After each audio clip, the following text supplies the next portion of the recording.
சூரியனின் விழுதுகள் நிகழ்ச்சியில் இன்று உங்களை சந்திக்கின்றோம். இன்றைய நாளிலும் சமகால அரசியல் நிலவரங்கள் பற்றியும் குறிப்பாக மலையக மக்களுடைய தற்போதைய நிலை சம்பந்தமாக அவருடைய அபிவிருத்தி உள்ளிட்ட விடயங்கள், இது தவிர தோட்ட தொழிலாளர்களுடைய சம்பள விவகாரம் பற்றிய பல விடயங்களையும் பேச வேண்டியிருக்கிறது.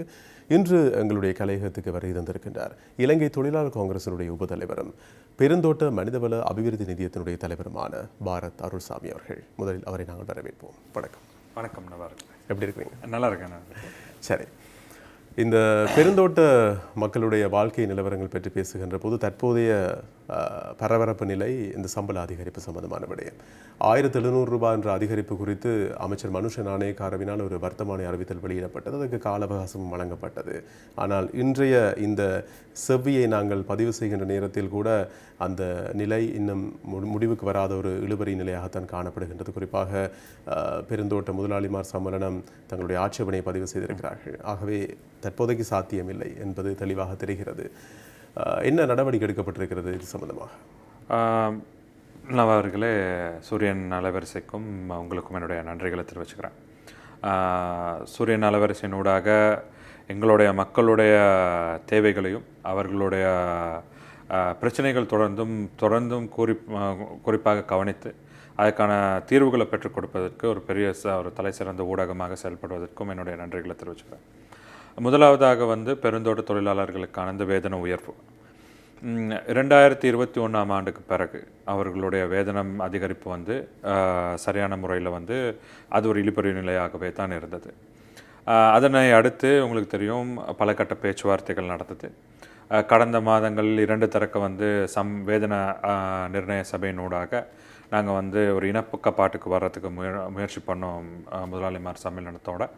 ஆனாலும் அவர்கள் தெரிந்தே சில இழுத்தடிப்புகள் செய்ததன் காரணமாக தொழிலமைச்சருக்கு சட்டப்படி வழங்கப்பட்டுள்ள அதிகாரங்களை கொண்டு கடந்த மே மாதம் 1ஆம் தேதி எங்களுடைய இலங்கை தொழிலாளர் காங்கிரஸினுடைய மேதின கூட்டத்தில் இந்த வர்த்தமானி அறிவித்தல் வெளியிடப்பட்டிருக்கதா மேதகு ஜனாதிபதி அவர்கள் எங்கள் மக்களுக்கு தெரிவித்திருந்தார், நாட்டு மக்கள் அனைவருக்கும் தெரிவித்திருந்தார். அதன் அடிப்படையில் தொழில் ஆணையாளர் அவருக்கு அமைச்சினூடாகவும் சட்ட ஏற்பாடுகளின் அடிப்படையில் அவருக்கு வழங்கப்பட்டிருக்க அதிகாரங்களை கொண்டு வர்த்தமானி அறிவித்தலை வெளியிட்டிருந்தார். அதே நேரம் மே மாதம் 15ஆம் தேதிக்கு முதல் யாருக்காவது அதுக்கு ஆட்சேபனை இருந்தால் அதை தெரிவிக்குமாறும் அதில் தெரிவிக்கப்பட்டிருக்கு. அதன் அடிப்படையில் நான் நினைக்கிறேன் கிட்டத்தட்ட 100 ஆட்சேபனைகள்கிட்ட மாதிரி அதை வழங்க முடியாதுன்றதுக்காக பல சாரார் மூலமாக வழங்கப்பட்டிருக்கு. இருப்பினும் ஒரு பொறுப்பு வாய்ந்த தொழிற்சங்கமாக ஆரம்ப காலம் தொற்று இன்று வரை இலங்கை தொழிலாளர் காங்கிரஸ் மாத்திரமே எங்களுடைய மக்களுடைய வேதன அதிகரிப்பாக இருக்கட்டும், அவர்களுடைய உரிமை சார்ந்த பாதுகாப்பாக இருக்கட்டும், அவர்களுடைய நலன் பொறி சார்ந்த அபிவிருத்திகளாக இருக்கட்டும், அதில் கூடிய கவனம் செலுத்திட்டு வராங்க. மற்றவர்கள் அனைவருமே அதை பற்றி பேசுகிறாங்களே தவிர, இல்லாட்டி ஊடகங்கள் வாயிலாக விமர்சிக்கிறாங்களே தவிர, ஒரு ப்ராக்டிக்கலான சொல்யூஷன் யாருமே இது வரைக்கும் எடுத்து கொடுத்ததில்லை. ஏன்னா நீங்கள் ஏற்கனவே உங்களுடைய நிகழ்ச்சிகளுடைய கடந்த காலங்களில் நீங்கள் எடுத்து பார்த்தீங்கன்னா கூட விமர்சனங்களுக்கு உள்ளாக்கப்படுறது நாங்களே தோழிய இந்த சம்பளம் தரமாட்டோன்னு சொல்கிற முதலாளிமாருக்கு எதிராக யாருமே கதைக்கிறாங்கல்ல, அதை வாங்கி தரணும்னு நினைக்கிற நம்மளுக்கு தான் தொடர்ந்து விமர்சனங்கள் எழுந்துகிட்ருக்கு. ஆனால் விமர்சனங்களுக்கு கண்டு நாங்கள் எப்பயுமே அஞ்சப்படுறதோ இல்லாட்டி பின்னிக்க போகிறதோ கிடையாது. இருந்தாலும் எங்களுடைய பொறுப்பு எங்கள் மக்களுக்கு சரியான முறையில் சரியானதை செஞ்சு கொடுக்குறது. ஸோ ஆகவே இந்த ஆட்சேபனைகள் வந்ததுக்கப்புறம் தொழில் ஆணையாளர்களுக்கு இன்னும் அதிகாரம் இருக்குது. ஜனாதிபதியினுடைய அந்த எக்ஸிக்யூட்டிவ் டிக்ரின்னு சொல்லுவாங்க, அதன் அடிப்படையிலையும் தொழில் அமைச்சருக்கு உள்ள அதிகாரங்களையும் பயன்படுத்தி அவங்க நிர்ணயித்த அந்த சம்பளத்தை கெசட் பண்ணுறதுக்கு இத்தனை தேதியிலேருந்து நீங்கள் கொடுக்கணும் அப்படின்ற கெசட் பண்ணுறதுக்கான அதிகாரம் அவங்களுக்கு இருக்குது. அதுக்கான அனைத்து சட்ட ரீதியாகவும் சரி அல்லது அதுக்கான அழுத்தங்களையும் நாங்கள் இலங்கை தொழிலாளர் காங்கிரஸ் இந்த அரசாங்கத்தினுடைய முக்கிய பங்காளி கட்சியாக அதை அழுத்தங்களை பிரயோகித்து அந்த விஷயத்தை நாங்கள் செயல்வடிவத்துக்கும் கொண்டு வருவோம். ஏன்னா ஏற்கனவே இவ்வளோ தூரத்துக்கு கொண்டு வந்துட்டோம். இதுக்கப்புறம் ஒரு சின்ன ஒரு இது ஒன்று மட்டும் தான். ஏன்னா இது நாளைக்கு யாருமே சொல்லிட முடியாது, இது ஒரு சார்ந்து எடுக்கப்பட்ட ஒரு முடிவுன்னு. ஏன்னா நாட்டினுடைய சட்ட ஏற்பாடுகளுக்கு அமைவ ஒரு ஆர்பிட்ரரி டிசிஷன்னு சொல்லுவாங்க, ஒரு தலை சார்ந்த ஒரு தீர்மானம்னு சொல்லிடக்கூடாதுன்றதுக்காக தான் நாங்கள் பல கால அவகாசங்களை வழங்குகிறோம். அதனிடையிலையும் அவங்களுக்கு வழங்க தவறும் பட்சத்தில் அது சட்டமாக நாங்கள் வந்து ஒரு கெசட் நோட்டிஃபிகேஷனாக கொண்டு வரோம்.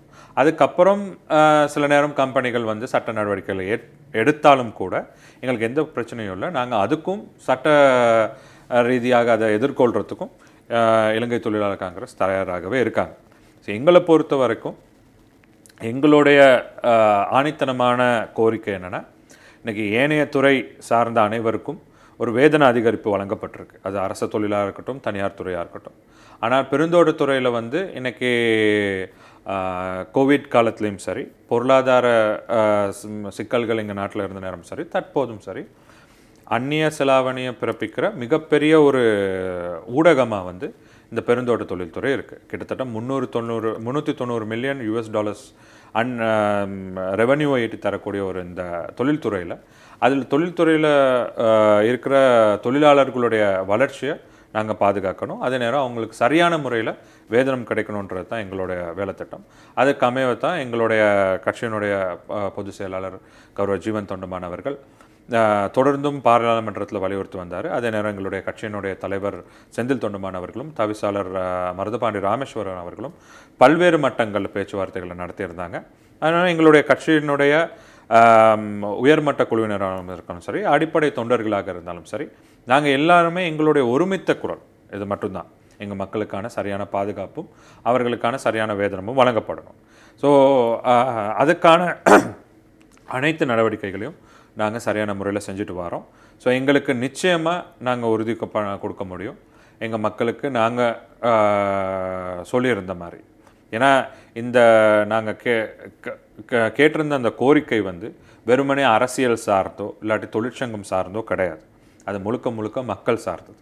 ஸோ மக்களுக்கு பொறுப்பு கூறும் ஒரு பிரதிநிதிகளாக எங்களுடைய தார்மீக பொறுப்பு அதை பெற்றுக் கொடுக்கறதுக்கு, அதுக்கு எந்த சவால் வந்தாலும் எந்த விமர்சனங்கள் வந்தாலும் அதை கட்டாயம் பெற்றுக் கொடுப்போம். ஆனால் இப்போது 1700 ரூபாய் சம்பள அதிகரிப்பு என்ற ஒன்று உறுதிமொழியாக வழங்கப்பட்டது. மே தின மேடையில் வைத்தும் நீங்கள் சொன்னது போன்று ஜனாதிபதி ரணில் விக்ரமசிங்கவே உங்களுடைய அந்த மேடையை அலங்கரித்தார். அந்த வார்த்தை மூலமாக பெருமை சேர்த்தார் அல்லது ஒரு பலப்படுத்தினார். ஆனால் இதே நிகழ்ச்சியில் வந்து எங்களுக்கு செவி வழங்கிய வேலுக்குமார் அவர்கள் குறிப்பிட்டார்கள், அந்த சம்பளத்தை வழங்குறதுக்கு வாய்ப்பே கிடையாது. மிஞ்சி போனால் 1300 ரூபா 350 ரூபா கிடைக்கலாம், 1700 ரூபாய் வரைக்கும் போகிறதுக்கு வாய்ப்பே இல்லை என்று. உண்மையில் அவர் சொன்னது போன்று தான் இன்று முதலாளிமார் சம்மேளனம் நாங்கள் அந்த 1300 ரூபா 350 ரூபாய் வரைக்கும் மறுபடியும் வரலாம், அதை தாண்டி போக முடியாது என்ற ஒரு நிலைப்பாட்டில் இருக்கிறார்கள். ஆகவே அந்த கணக்கு போட்டு பார்த்ததில் நீங்கள் தப்பு கணக்கு போட்டிருக்கிறீங்க, அவர்கள் சரியான கணக்கு போட்டு பார்த்துருக்கிறாங்க. சாத்தியமில்லாத தொகையை சொல்லி மக்களை ஏமாற்றுகிறீர்கள் என்ற ஒரு கருத்து தான் வேலுக்குமார் அவர்களால் முன்வைக்கப்பட்டது. இப்போ இது சம்பந்தமாக அவங்களுடைய கருத்து. சில நேரம் அவங்களும் கம்பெனியும் பேசி செஞ்சாங்களோ தெரியாது. இருந்தாலும் இப்படித்தான் நம்ம அவர்கள், நான் முதலே சொன்ன மாதிரி எங்களை விமர்சனம் செய்கிறவர்களுக்கு இன்றைக்கும் நாங்கள் வந்து ஒரு சேலஞ்ச் ஒன்று விடுறோம். கம்பெனிகள்கிட்ட பேசி நீங்கள் வந்து ஒரு சம்பள அதிகரிப்பை செஞ்சு கொடுக்க முடியும்னா தாராளமாக வரவேற்கிறோம். ஏன்னா இன்றைக்கி வந்து கடந்த காலங்களில் எங்களுக்கு தொழிலாளர்கள் சார்ந்த எந்த வேதனை அதிகரிப்பையும் பேச முடியலைன்னு விமர்சித்தவங்க தான் இவங்க. ஸோ இந்த கூட்டு ஒப்பந்தம் இருக்கனால தான் இலங்கை தொழிலாளர் காங்கிரஸும் குறிப்பிட்ட சில தொழிற்சங்கங்களை மட்டும்தான் பேசுகிறாங்க, எங்களுக்கெல்லாம் பேசுகிறதுக்கு வாய்ப்பு இல்லைன்னு சொன்னாங்க. சரி, நாங்கள் கூட்டு ஒப்பந்தம் வேணால் நாங்கள் போகிறோன்னு சொன்னோம். அதுக்கப்புறம் இன்றைக்கு வரைக்கும் ஏதாவது ஒரு விஷயம் எங்கள் மக்களுக்காக அவர்களுடைய தொழிற்சங்கங்கள் மூலமாகவோ இல்லாட்டி அவர்கள் மூலமாகவோ, இன்றைக்கி பாராளுமன்றத்தில் பிரதிநிதித்துவப்படுத்துகிறேன்றாங்க, நாங்கள் பெரிய ஒரு அணின்றாங்க, நாங்கள் தான் அதிகமான மலையக மக்களுடைய வாக்குகளை வச்சுருக்கோன்னு சொல்கிறாங்க. இதுவரைக்கும் அதை சாத்தியப்படுத்த முடிஞ்சான்றது என்னுடைய கேள்வி. ரெண்டாவது, இன்றைக்கி நாங்கள் வந்து ஒரு ஃபேன்சி ஃபிகர் எங்கேயுமே நாங்கள் சொல்ல வரல. இந்த 1700 ரூபான்றது வந்து நாங்கள் பல விரிவுரையாளர்கள், அதே நேரம் பேராதனை பல்கலைக்கழகத்தினுடைய ரிசர்ச் அண்ட் இது ஃபேர் ட்ரேடுன்ற ஒரு அமைப்பினுடைய ரிசர்ச், இந்த ரிசர்ச்செல்லாம் அடிப்படையாக வைத்து 1700க்கும் அதிகமான தொகை தான் அது வந்துச்சு. இருந்தாலும் நாங்கள் வந்து இலங்கை தொழிலாளர் காங்கிரஸை பொறுத்த வரைக்கும் நாங்கள் இந்த ட்ரேடையும் நாங்கள் பாதுகாக்கணும், இந்த கைத்தொழில் துறையும் நாங்கள் பாதுகாக்கணும். ஸோ அதையும் அடிப்படையாக வைத்து தான் நாங்கள் இந்த தொகையை நாங்கள் கேட்டோம். ஸோ ஆரம்பத்தில் நீங்கள் பார்க்க போனீங்கன்னா எந்த விதமான சம்பள அதிகரிப்பையுமே கம்பெனிகள் கொடுக்க மறுத்தாங்க. எங்களுடைய தொடர் அழுத்தம் மூலமாக தான் கடந்த வாரத்தில் சொல்லியிருந்தாங்க எங்களுக்கு 1200 ரூபா வரைக்குமோ 1300 ரூபா வரைக்குமோ போக முடியும்னு. இப்போ எனக்கு ரொம்ப வியப்பாக இருக்குது, இந்த சொன்ன பாராளுமன்ற உறுப்பினர் அந்த கம்பெனி சொல்கிற அதே ஃபிகரை அவரும் சொல்கிறாருன்றது தான் எனக்கும் அதிசயமாக இருக்குது. ஏன்னா இவங்கள யாருமே மக்கள் சார்பாக இருந்து யாருமே பேசுறது கிடையாது. கம்பெனி கொடுக்க மாட்டாங்க எடுத்தோடனே நெகட்டிவாக. நான் தான் முதல்ல சொன்ன மாதிரி தரமாட்டேன்னு சொல்கிற கம்பெனிக்காரவங்களையோ இல்லாட்டி ஆர்பிசிஸ் அது சார்ந்த முதலாளிமார் சம்மேளனத்தையோ யாருமே குறை சொல்கிறது கிடையாது. எங்கள் மக்களுக்கு கொடுங்கன்னு சொல்லி நாங்கள் கோஷமிடுற எங்களை தான் எல்லாமே குறை சொல்கிறாங்க. ஸோ அதனால தான் நான் அவங்கள்ட்ட கேட்டுக்கிறேன், ரைட் உங்களுக்கு முடிஞ்சுன்னா இன்னும் ஓப்பன் சேனல்ஸ் நிறைய இருக்குது. நாங்கள் போகிற வழி ஒரு வழி, அரசாங்கத்து பங்குதாரர்களாக நாங்கள் போகிற ஒரு வழி. ஸோ உங்களுக்கும் நிறைய நீங்கள் சொல்கிறாங்க தானே, அவங்களாலையும் முடியும், அவங்களாலையும் பண்ண முடியும்ன்ற, தாராளமாக அவங்களால முடிஞ்சதை வந்து முடிச்சுன்னா பேசி நாங்கள் சொல்கிற. ஏன்னா நான் அன்றைக்கி பார்த்தேன், ஒருத்தர் ஊடகத்தில் சொல்லியிருந்தாங்க, இது வந்து முழுக்க கண் துடைப்பு. அந்த பாராளுமன்ற உறுப்பினர் சொல்லியிருந்தார், இது வந்து பேசிட்டாங்க, டீல் செஞ்சுட்டாங்க, இது பண்ணிட்டாங்க. எங்களோட டீல் வந்து கடவுளோடையும் மக்களோடையும் மட்டும்தான். நாங்கள் வந்து இந்த கண்டவங்களோடலாம் டீல் அடிக்கிற பழக்கம் கிடையாது. அதே நேரம் அவரை பொறுத்த வரைக்கும் அரசாங்கத்துக்கு சப்போர்ட் ஒன்று பண்ணுறேன்னு சொல்லிட்டு சலுகைகளை பெற்று தின்னுக்கு டீல் பிழைச்சோன்னு ஓடினவங்க தான் அவங்க எதிர்கட்சிக்கு. அதனால் இப்போ விமர்சனம் பண்ணுறாங்கன்னு சொன்னீங்கல்ல, அப்போ அதனால நாங்கள் வந்து அவங்கள பற்றி பெருசாக நம்ம கணக்கெடுத்துக்கிறதும் இல்லை. ஏன்னா அவங்க இதுவரைக்கும் மக்களுக்கு செய்த நன்மைகள் என்ன, கூட்டணி கட்சியில் இருந்தாங்க, அந்த நேரம் முன்னாள் அமைச்சர் அவர்கள் செய்த வேலைகளுக்கு அவங்க பெயர்களை போட்டுக்கிட்டாங்க. அதை தாண்டி அந்த மாவட்டத்துக்கோ இந்த மலையக மக்களுக்கோ இல்லாட்டி இங்கே இருக்கிற நாட்டில் இருக்க மக்களுக்கோ அவர்கள் சார்ந்து ஏதாவது ஒரு விஷயங்கள் போயிருக்கான்றது இல்லை. 1948ஆம் ஆண்டு தொடக்கம் இன்று வரை எங்களுடைய மக்களுடைய பிரஜா உரிமை பறிக்கப்பட்ட நேரமும் சரி, அவர்கள் நாடு கடத்தப்பட்ட நேரமும் சரி, இந்த நாட்டில் வந்து அவர்களுக்கு எதிரான வன்முறைகள் தூண்டப்பட்ட நேரமும் சரி, நாட்டில் யுத்தம் நடந்த நேரமும் சரி, பொருளாதார சிக்கல்கள் வந்த நேரம் சரி, இலங்கை தொழிலாளர் காங்கிரஸும் அதை சார்ந்த தலைமைகளும் அதில் இருக்கிற பிரதிநிதிகளும் மக்களோடு மக்களாக நின்று அவங்களுக்கு பாதுகாப்பை வழங்கியிருக்காங்க. ஸோ இன்றைக்கும் நான் என்ன சொல்கிறேன்னா, ஆர்பிசிஸோ யாருமே தரமாட்டேன்னு தான் சொல்லுவாங்க. ஆனால் அதை பெற்றுக் கொடுக்க வேண்டியது மக்கள் பிரதிநிதியாக எங்களுடைய கடமை. ஸோ அந்த கடமையை வந்து நம்மளுக்கு செய்ய இல்லை, அது கிடைக்காதுன்னு சொல்லி ஓரமாக இருந்தால் அவங்க மக்கள் பிரதிநிதியாக இருக்கிறதுக்கு தகுதியே கிடையாது. ஸோ பேசாமல் அவங்களும் இன்னொரு கம்பெனியோட சேர்ந்துட்டு அவங்களும் தரமாட்டேன்னு சொல்லிட்டு இருக்கலாம். ஸோ ஆகவே எங்களுக்கு நம்பிக்கை இருக்குது, நாங்கள் கட்டாயம் அதை பெற்றுக் கொடுப்போம். ஏன்னா நீங்கள் முதல்ல சொன்ன மாதிரி ப்ராக்டிக்கல் இல்லாத ஃபிகர்ஸ் நாங்கள் சொல்லலை. ஏன்னா எங்களுக்கு நான் முதல்ல சொன்ன மாதிரி கம்பெனிகள்ன்றதை தாண்டி இந்த தொழில்துறையை பாதுகாக்கணுன்ற தலையாய பொறுப்பு எங்களுக்கு இருக்குது. ஏன்னா இந்த தொழில்துறையை உருவாக்கின மக்களே நாங்கள் தான். ஸோ எங்களுக்கு அதோடைய இப்போ நீங்கள் சும்மா தோட்டங்களுக்கு போனீங்கன்னா, தோட்டங்கள் காடாக்கப்பட்டிருக்கு, தோட்டங்கள்லேருந்து மலைகள்லாம் ஒழுங்காக பண்ண மாட்டேன்னு அங்கே இருக்கிற எஸ்டேட் மேனேஜரோ இல்லாட்டி அங்கே இருக்க ஃபீல்ட் ஸ்டாஃபோ சொல்கிறதில்ல, எங்களுடைய மக்கள் வருத்தப்படுவாங்க. நீங்கள் சும்மா போய்ட்டு ரேண்டமாக கேட்டு பாருங்கள். ஏன்னா அந்த தொழில்துறையில் அவங்களுக்கு இருக்க பக்தி.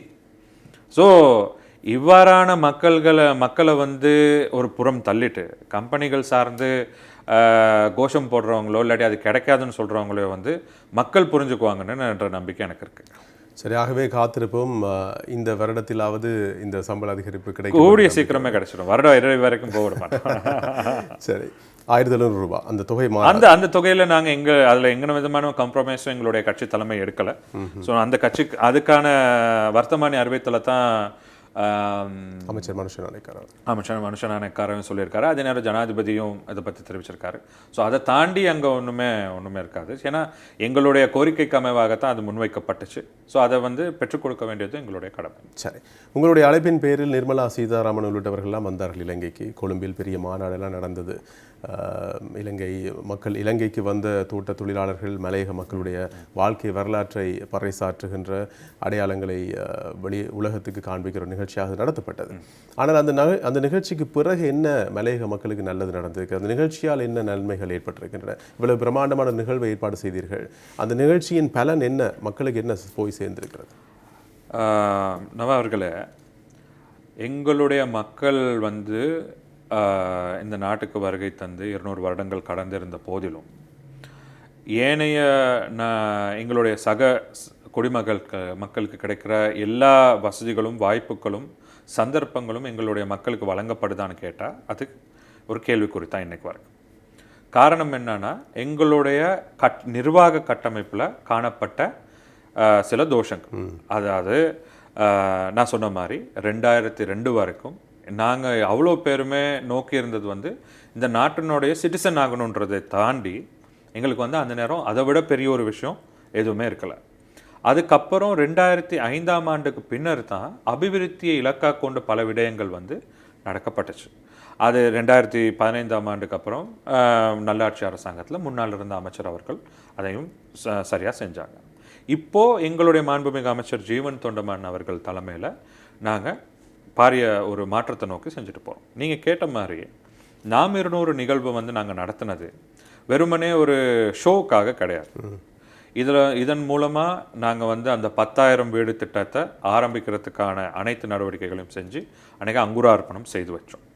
அதே நேரம் எங்கள் நிறைய பேர் இப்போ கிட்டத்தட்ட ஒரு 10 வருட கோரிக்கை எங்களுக்கான நில உரிமை. ஏன்னா எங்களுடைய நில உரிமை வேற, வடகிழக்கில் வாழ்கிற மக்களுடைய நில உரிமை வேற.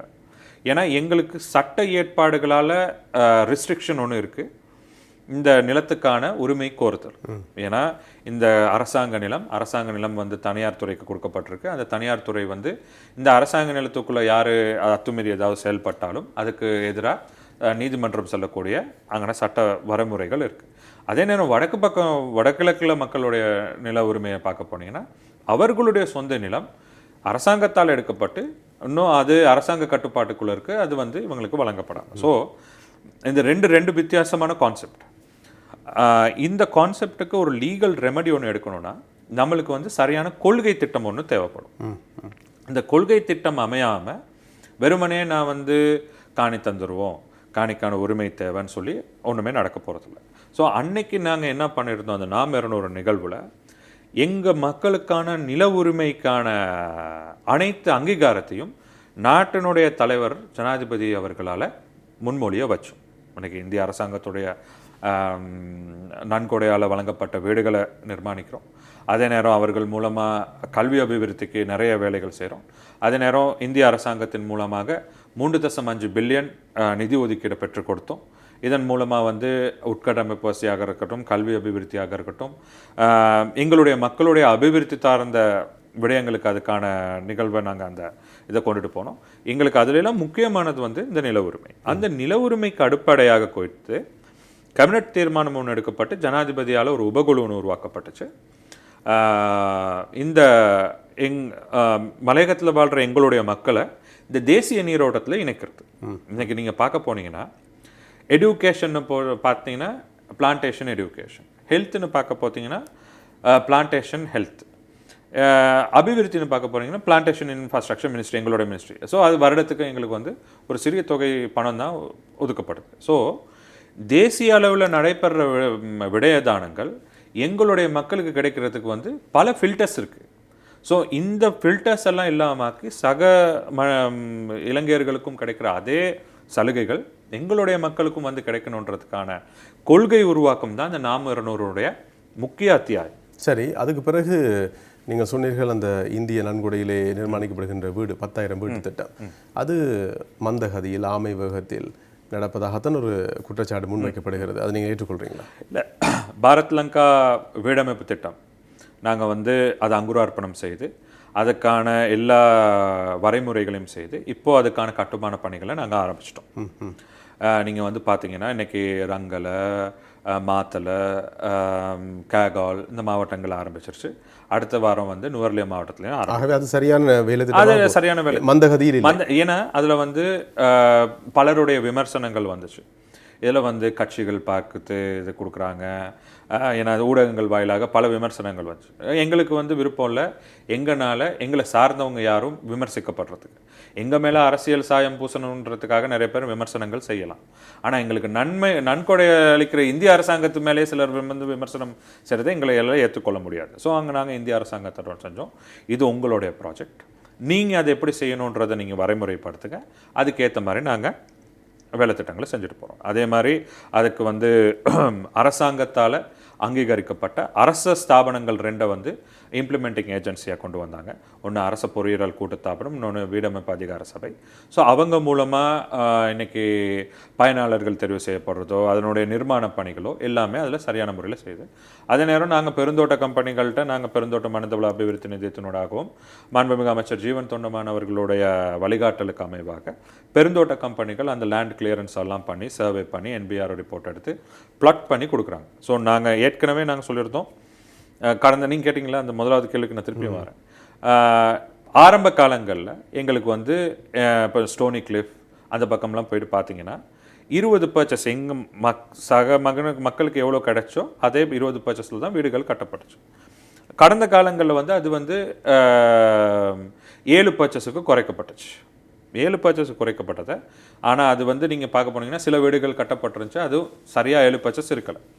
இப்போ நாங்கள் வழங்கியிருக்கிற அவ்வளோ வீடுகளும் 10 பர்ச்சஸுக்கான வீடுகள். ஸோ நாங்கள் இப்போ கூட நாங்கள் இந்த எங்களுடைய காணி ஒப்பனைகள் நாங்கள் வழங்க போகிற நேரம் அது அவ்வளோவுமே 10 பர்ச்சஸுக்கு தான் வரும்.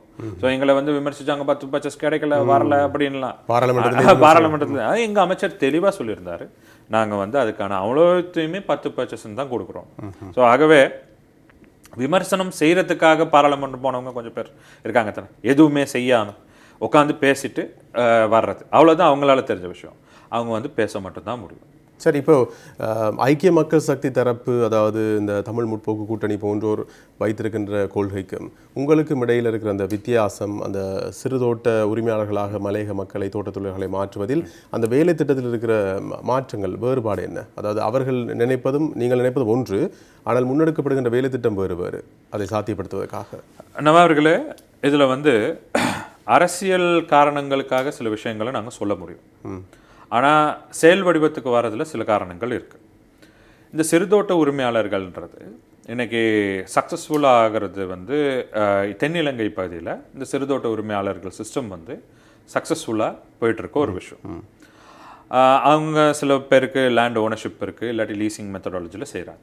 ஸோ அதுக்கான திட்ட வரைமுறைகள் சரியான முறையில் அமைக்கப்பட்டிருக்கு. பெருந்தோட்டத்துறையை சிறுதோட்ட உரிமையாளர்களாக மாற்றுவோன்றது சும்மா வீரவசனத்தின் மூலமாக மட்டும் சொல்லி சாத்தியப்படாது. அதற்கான நான் முதல்ல சொன்ன மாதிரி சரியான வரைமுறைகள் இருக்கணும். இப்போது உதாரணத்துக்கு ஒரு தொழிலாளி இருக்காங்க, அவங்க வந்து இப்போதைக்கு இந்த சிறுதோட்ட உரிமையாளர்களாக காட்டப்படுற ஒரு விஷயம் ஒன்று இருக்குது, இந்த அவுட்க்ரோவர் மெத்தட். அதாவது குத்தகை முறையில் அவங்க வந்து தொழிலாளர்கள் பதத்திலிருந்து நீக்கப்பட்டு குத்தகைக்காரர்களாக கம்பெனிகளோட ஒரு ஒப்பந்தத்தோட வேலை செய்கிறாங்க. So outgrower method. அந்த அவுட்க்ரோவர் மெத்தடில் அவங்களுக்கு பர் கிலோன்னு சொல்லி அவங்களுக்கு வேதனங்கள் வழங்கப்படுது. அது வந்து ஒரு கான்ட்ராக்ட் பேசிஸ். அதில் வந்து உழைப்பு சுரண்டல்களுக்கு ஆகப்பட்டானா ஒரு தொழிற்சங்கமாகவோ இல்லாட்டி தொழிற்சங்கம் அல்லாத ஒரு அமைப்பாகவோ அதை கேட்குறதுக்கு எந்த விதமான சட்ட ரீதியான இதுவுமே இல்லை. அது கான்ட்ராக்ட் பிட்வீன் 2 பார்ட்டிஸ். ஸோ ஆகவே தான் நாங்கள் அதுக்கு சட்ட அமைச்சர்கிட்ட தொழில் அமைச்சர்கிட்ட நாங்கள் சொல்லியிருந்தோம், இதுக்கான சட்ட வரைமுறைகள் வரணும். 2வது, சிறுதோட்ட உரிமையாளர்கள் ஆக்குறதுல நாங்கள் சொல்லலை, எங்கனையுமே இந்த செடிகள் அடிப்படையில் கொடுக்கணும், காணிகள் அடிப்படையில் கொடுக்கணும். ஸோ காணிகள் அடிப்படையில் நாங்கள் அந்த தொழிலாளர்களுக்கு அது வழங்குற மாதிரி இருந்தால், இப்போ கிட்டத்தட்ட கவாத்து வெட்டுற சீசன் ஒன்று இருக்குது, ப்ரூனிங் சீசன். ஸோ அந்த நேரத்தில் அவங்களுடைய வருமானத்துக்கு என்ன மாதிரி ஒரு நிலைமை ஒன்று வரும். அவங்களுக்கு மானிய முறையில் எவ்வாறு அவங்களுக்கு தொழில் வாய்ப்பை ஏற்படுத்தி கொடுக்குறது, அவங்களுக்கு எவ்வாறு நாங்கள் வந்து மானிய முறையில் உரங்களோ அதுக்கான இதுகளோ எப்படி பெற்றுக் கொடுக்குறது, இன்றைக்கி அந்த அவங்க உற்பத்தி செய்கிற பச்சை கொழுந்தினுடைய அளவை எந்த முறை மேலே தீர்மானிக்கிறது, அப்படின்ற பல திட்டங்கள் இருக்குது. ஸோ அதனால தான் எங்களுக்கு வந்து பெருந்தோட்ட மனிதவள அபிவிருத்தி நிதியத்திற்கு வந்து அந்த கருத்துக்கள் அதற்கான செயல்பாடு எங்களுக்கு கொடுக்கப்பட்ட நேரம் இதை சக்ஸஸ்ஃபுல்லாக இம்ப்ளிமெண்ட் பண்ணுறதுக்கு சர்வதேச தொழிலாளர் ஸ்தாபனம் ILO மூலமாக சிறுதோட்ட உரிமையாளர்கள் தென்னிலங்கை பகுதியில் இருக்கவங்களுக்கு ஒரு திட்ட வரைமுறை ஒன்று உருவாக்கியிருந்தாங்க. ஸோ அதே மாதிரி நாங்கள் திட்ட வரைமுறை ஒன்று அவங்கள்ட்டையும் கேட்டிருந்தோம். இப்போ நாங்கள் ப்ராக்டிக்கலாக பைலட் ப்ராஜெக்ட்ஸ் நாங்கள் 3 ஏரியாவில் செய்கிறோம். ஒன்று கண்டி டிஸ்ட்ரிக்ட், மாத்தளை டிஸ்ட்ரிக்ட், ரத்னபுரா. ஒரு பைலட் ப்ராஜெக்ட் வந்து நுவரெலியா டிஸ்ட்ரிக்ட்லையும் செய்கிறோம். இதை எப்படி செயல் வடிவத்துக்கு கொண்டு வர்றது, ஏன்னா வெறுமனே காணிகளை எடுத்து பிரித்து கொடுத்தோன்னே எல்லாத்துக்கும் இந்த பிரச்சனை முடிஞ்சிருச்சான்னு பார்த்தா அது முடியுமான்றது நம்மளுக்கு தெரியாது. அதே நேரம் இந்த தொழில்துறையை பாதுகாக்க வேண்டியதும் எங்களுடைய கடமை. அதே நேரம் நீங்கள் பார்க்க போனீங்கன்னா இன்றைக்கி உற்பத்தி துறையில் வந்து சிறுதோட்ட உரிமையாளர்கள் வந்து கிட்டத்தட்ட 75% பங்களிப்பு செலுத்துகிறாங்கன்றது தரவுகள் சொல்லுது. ஆனால் ஸ்ரீலங்கா டீயோடைய குவாலிட்டியை தீர்மானிக்கிறது இந்த பெருந்தோட்ட தொழில்துறையில் உருவாக்கப்படுற அந்த தேயிலை. ஏன்னா அந்த நிறைக்கு எடுக்கணும், அதனுடைய லீஃபோட குவாலிட்டி இருக்கணும் அப்படின்னு பல விஷயங்கள் அந்த தொழில்துறை சார்ந்தவங்களுக்கு தெரியும். அதில் நிறைய இருக்குது. ஸோ எங்களுக்கு வந்து இந்த நாட்டினுடைய பிராண்டையும் தக்க வச்சுக்கணும், எங்களுடைய தொழிலாளர்களை தொழில் தருணர்களாக மாற்றணும். அதே நேரம் நான் என்ன சொல்கிறேன்னா, எங்களுடைய முன்மொழிவு என்னென்னா, ஒரு பங்குதாரர்களாக டீ பார்ட்னர்ஸாக எப்படி ரீஜனல் பிளான்டேஷன் கம்பெனிஸ் இன்றைக்கி டீ ட்ரேடில் இருக்காங்களோ, அதே நேரம் டீ எக்ஸ்போர்ட்டர்ஸ் இந்த டீ ட்ரேடில் இருக்காங்களோ, அதே நேரம் டீ புரோக்கர்ஸ் இதில் எப்படி டீ ட்ரேடில் இருக்காங்களோ, தொழிலாளர்களாக எங்களுடைய மக்களும் அதில் ஒரு ஸ்டேக் ஹோல்டராக மாறணுன்றது தான் எங்களுடைய கருத்து. ஸோ அவங்களுக்கான நிலப்பரப்பு இருக்கும், அவங்களுடைய குடும்பமோ இல்லாட்டி அவங்களை சார்ந்தவங்களோ அந்த நிலப்பரப்பில் வேலை செய்யலாம், ஊடு பயிர்கள் வளர்க்கலாம். ஸோ இதுக்கான அனைத்து திட்டங்களையும் வரைமுறை பண்ணி நாங்கள் செஞ்சுட்டு போகிறோம். ஸோ வெறுமனே நாங்கள் வந்து நான் ரைட் வாங்க இந்த எஸ்டேட்டில் இத்தனை ஹெக்டேர் இருக்குது, எத்தனை பேர் இருக்கீங்க, 100 பேர் இருக்கீங்க, 100 பேருக்கு நீங்கள் 2 ஏக்கரா பிரிங்க அப்படின்னு சொல்லி பிரிக்கிறது கிடையாது சிறுதோட்ட உரிமையாளர்ன்றது. இது சரியான வரைமுறைக்கு கொண்டு வராமல் வெறுமனே வந்து மேதினங்கள்லையோ இல்லாட்டி அரசியல் மேடைகள்லையோ நாங்கள் சிறுதோட்ட உரிமையாளர் ஆக்கிடுவோம்னு சொல்கிறதுல எந்த விதமான ஒரு சும்மா அது பேச்சளவு இருக்குமே தவிர சாத்தியப்படாது. ஸோ எங்களை பொறுத்த வரைக்கும் நாங்கள் நான் தான் சொன்னேன், காணி உரிமைன்ற விஷயம் இவ்வளோ காலம் பேச்சு பொருள், ஆனால் இப்போ வந்து அது செயல் வடிவம்.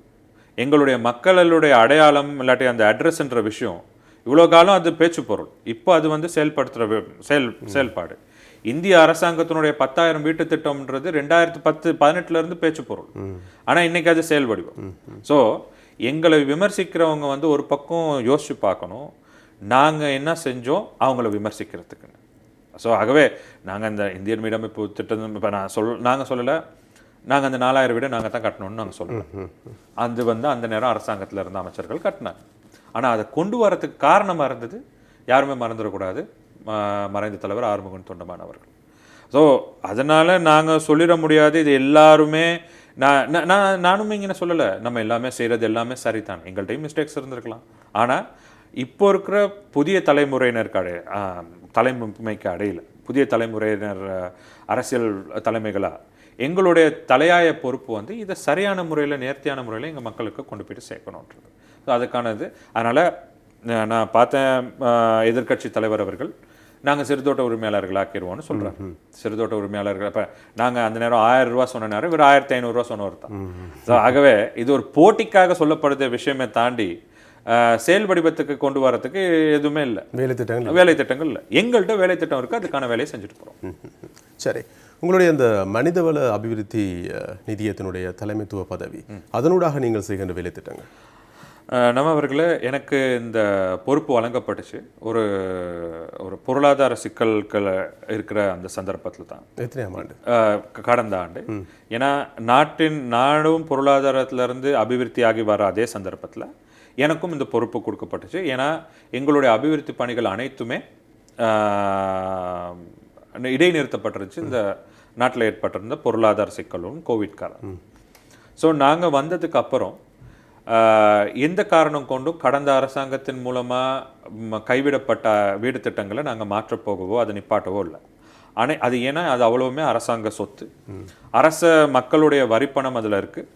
அதே நேரம் அதை வந்து பாதுகாக்க வேண்டிய எங்களுடைய பொறுப்பு இருக்குது. ஸோ விடுபட்ட அனைத்து வீடுகளையும் நிர்மாணிக்க ஆரம்பித்து நாங்கள் அதே மாதிரி எங்களுடைய அமைச்சர் ஜீவன் தொண்டமான் அவர்கள் காலப்பகுதியில் ஆரம்பிக்கப்பட்ட வீட்டு திட்டங்கள், இப்போ நாங்கள் கிளரண்டன் நானோயால், அதே நேரம் ஹாலிவுட் தலவக்கலை, அதே நேரம் ராப்கில், ஃபார்டேஸ், இந்த மாதிரி பல பகுதிகளில் அந்த வீடு திட்டங்களை ஃபுல்லாக கம்ப்ளீட் பண்ணி நாங்கள் வந்து கையளிச்சுட்டு வரோம். அதே நேரம் கடந்த அரசாங்கத்தில் இந்தியன் வீடமைப்பு திட்டத்தில் ஒப்பந்தம் 2 நாடுகளுக்கும் இடையிலான ஒப்பந்தம் என்னென்னா, வீடுகளை வந்து இந்திய அரசாங்கம் கட்டி கொடுக்கும், அதுக்கான உட்கட்டமைப்பு வசதிகள், மின்சாரம், பாதை அபிவிருத்தி, குடிநீர் வசதி இலங்கை அரசாங்கம் பண்ணி கொடுக்கும். ஆனால் கிட்டத்தட்ட நான் நினைக்கிறேன் கிட்டத்தட்ட 600க்கும் 700க்கும் இடைப்பட்ட வீடுகளுக்கு தான் இந்த வசதிகள் வழங்கப்பட்டிருந்துச்சு. ஏன்னா அப்போது இருந்த பொருளாதார சிக்கல்கள் காரணமாக. ஆனால் நாங்கள் வந்ததுக்கப்புறம் அந்த சவால்களை ஏற்று அனைத்து வீடுகளையும் நாங்கள் இன்றைக்கி கம்ப்ளீட் பண்ணி முடிச்சிருக்கோம். ரெண்டாவதா பெருந்தோட்ட மனிதவள அபிவிருத்தி நிதியத்தின் தலைவரை நான் வந்ததுக்கப்புறம் இந்தியன் மீடியம் இப்போ ஆரம்பிச்சிருக்கோம், வீட்டுக்கு திட்டங்களை ஆரம்பிச்சிருக்கோம். அதே நேரம் 1700 மில்லியனுக்கும் அதிகமான நிதி ஒதுக்கீட்டோட நாங்கள் உட்கட்டமைப்பு வசதி, சிறுவர் பராமரிப்பு, சிறுவர்களுடைய போஷாக்கு மட்டத்தை அதிகரிக்கிறது, அதே நேரம் அடிப்படை கல்வி, அதாவது ட்ரெஷரி இந்த ஆரம்ப எஜுகேஷன் அதுகளுக்கு வந்து எங்களுடைய இன்வெஸ்ட்மெண்ட்ஸ் வந்து நிறைய போயிருக்கு. ஸோ எங்களுடைய அமைச்சினுடைய நிதி ஒதுக்கீட்டினூடாக கிட்டத்தட்ட 700 மில்லியன் நிதி ஒதுக்கீட்டினூடாக நாங்கள் வந்து வேலை திட்டங்களை கடந்த ஆண்டு செஞ்சுருக்கோம். இந்த ஆண்டும் நாங்கள் கிட்டத்தட்ட எதிர்பார்க்குறோம் 1000 மில்லியனுக்கு அதிகமான நிதி ஒதுக்கீட்டோட வேலைகள் செய்கிறதுக்கு இந்த இந்தியன் வீடமைப்பு திட்டங்கள் இல்லாமல். மேலும் இந்த குடிநீர் வசதி நாங்கள் வந்து வந்ததுக்கப்புறம் வேர்ல்ட் பேங்க் ஃபண்டிங் மூலமாக நாங்கள் கிட்டத்தட்ட 19 வேர்ல்ட் பேங்க் ப்ராஜெக்ட்ஸ் வந்து குடிநீர் வசதி. ஏன்னா இன்னைக்கு அதாவது இந்த மனிதவள அபிவிருத்தி நிதியத்தினூடாக வசிப் ப்ராஜெக்ட்னு சொல்லி குடிநீர் நீர் வளங்கள் அமைச்சுக்கு கீழே இருக்கிற, ஏன்னா அதுவும் எங்களுடைய அமைச்சருக்கு கீழே இருக்கிற விஷயம். அதன் மூலமாக வந்து நாங்கள் வந்து இன்னைக்கு வந்து கேல்சி மாஹலிய, ரத்னபுர, புசல்லாவை, அப்படி பல பதுல்ல பல மாவட்டங்களில் இந்த சுத்தமான குடிநீர் எங்களுடைய மக்களுடைய வீடுகளுக்கே வந்து கிடைக்கணுன்றதுக்காக இந்த வேடல் திட்டங்களை நாங்கள் செஞ்சுட்டு போகிறோம். இந்த மனிதவள அபிவிருத்தி நிதியம் என்பது இந்த இதுக்குகள் இருக்கிறது. இந்த எங்களுடைய அமைச்சினுடைய, அதாவது இந்த மனிதவள அபிவிருத்தி நிதியம்ன்றது ஒரு ட்ரைபார்ட்ரேட் பாடி. இது வந்து நீர்வளங்கள் மற்றும் தோட்ட உட்கட்டமைப்பு அமைச்சின் கீழ் செயல்படுற ஒரு நிறுவனம். இதில் வந்து அரசாங்கம், தொழிற்சங்கங்கள் மற்றும் கம்பெனிகள், இது 3 சேர்ந்தது தான் இந்த போர்ட். நிதி தர்றது வந்து எங்களுக்கு இந்த அமைச்சு வந்து நிதி ஒதுக்கீடு செய்வாங்க. வேறு நாங்கள் வந்து ஆரம்ப காலங்களில் வேறு நாங்கள் அரச சார்பற்ற நிறுவனங்கள்லாம் உதவி செஞ்சாங்க. அது வந்து காலப்போக்கில் வந்து அது நின்றுச்சு. இப்போ நாங்கள் வந்து நிறைய இன்டர்நேஷனல் ஆர்கனைசேஷனோட காட்சி இப்போ நிறைய நாங்கள் வேலை செஞ்சுட்டு போகிறோம். இப்போ நேற்றைய தினம் கூட வேர்ல்டு ஹெல்த் ஆர்கனைசேஷனோட இந்த பாடசாலைகளில் கொடுக்கப்படுற உணவு வந்து சரியான முறையில் கொடுக்குறதுக்கும் கிட்டத்தட்ட நாங்கள் எதிர்பார்க்குறோம். கிட்டத்தட்ட 100க்கும் அதிகமான தோட்டப்புற பாடசாலைகளில் வந்து இந்த மதிய நேர உணவு வழங்குறதுல வந்து சில சிக்கல்கள் இருக்கு. அதுக்கு சரியான தீர்வை பெற்றுத்தரத்துக்காக அண்மையில் பில்கேட்ஸ் ஃபவுண்டேஷனும் வேர்ல்ட் ஃபுட் ப்ரோக்ராம் அண்ட் எங்களுடைய அமைச்சு மற்றும் பெருந்தோட்ட மனிதவள அபிவிருத்தி நிதியம் இதன் மூலமாக வேலை திட்டங்களை ஆரம்பிக்கிறதுக்கு வேலை திட்டங்களை செஞ்சுட்டு போகிறோம். ஸோ எங்களுக்கு வேணும், எங்களுக்கு இந்த சந்தர்ப்பம் வழங்கப்படுற சந்தர்ப்பத்தில் ஒரு ஒரு ஒரு டிரான்ஸ்ஃபர்மேட்டிவ் சேஞ்ச், அதாவது ஒரு வெளிப்பாடு தன்மையோட இருக்கிற ஒரு மாற்றத்தை கொண்டு வரணும்னு நான் சொன்ன மாதிரி நாங்கள் வந்து நிறைய பேர் நம்மளுடைய மக்களை சொல்கிறது வந்து அவங்களுக்கு சரியான முறையில் அட்ரஸ் இல்லை. இன்னைக்கு ஒவ்வொரு வீட்டுக்கும் நாங்கள் அட்ரஸ் வழங்கிக்கிட்டோம். இப்போது அட்ரஸ் வழங்கப்படும். அதெல்லாம் நான் ஒரு சகோதரருக்கு நன்றி சொல்லணும். அவங்க வந்து கோர்ட்டில் கேஸும் போட்டிருந்தாங்க இது தொடர்பாக அவங்களோட அடிப்படை உரிமை மீறல் வழக்கம்னு. அதுக்கும் நன்றி சொல்லணும், ஏன்னா அதுவும் எங்களுக்கு பக்கபலமாக இருந்துச்சு. ஸோ இந்த பிளான்டேஷன் கம்பெனிஸ் அவ்வளோத்துக்கும் நாங்கள் ஆர்டர் போட்டிருக்கோம். ஒவ்வொரு வீடும், அது வந்து லைன் ரூமாக இருந்தால் லைன் ரூமாக இருக்கட்டும், எங்களுடைய வீட்டு திட்டம் மூலமாக கட்டப்பட்ட வீடுகளாக இருக்கிற வீட்டு திட்டமாக இருக்கட்டும், அது அவ்வளோத்துக்கும் தனித்தனியான அட்ரஸ் வழங்கணும். நீங்கள் அண்மையில் நாங்கள் கையளித்த வீடுகளுக்கு கூட நாங்கள் அட்ரஸ் இது ஒன்று பிரிண்ட் பண்ணியே தான் நாங்கள் அவங்களுக்கு தபால் பெட்டி நாங்கள் பார்த்தீங்கன்னா அந்த சாவியோட தபால் பெட்டியோன்னு கொடுத்துருப்போம். அது காரணம் என்னென்னா நாங்கள் அதெல்லாம் வழங்கிட்டு வரோம். ஆமாம், ஏன்னா எங்களுடைய மக்களுடைய மிகப்பெரிய தேவை அடையாளம், எங்களுக்கான சுய மரியாதை. இந்த சுயமரியாதை வழங்கப்படாத இடத்துல நாங்கள் இருக்கணுன்ற அவசியம் எங்களுக்கு கிடையாது. ஸோ ஆகவே தான் இலங்கை தொழிலாளர் காங்கிரஸ் சரி, எங்களுடைய அமைச்சராக இருந்தாலும் சரி, எங்களுடைய அமைச்சாக இருந்தாலும் சரி, நாங்கள் அந்த சில விஷயங்களை முன்னெடுக்கிற நேரம் எங்களுடைய மக்கள் நலன் சார்ந்து நாங்கள் முன்னெடுக்கிறதுக்கான காரணமே அதுதான். ஸோ ஆகவே எதிர்கட்சிகள் கூக்குழல்ற மாதிரி வெறுமனே பேச்சில் வந்து இல்லை, எங்களுடைய செயல் திட்டம் செயல் வடிவத்தில் இருக்கின்றது தான் நிதர்சனமான உண்மை.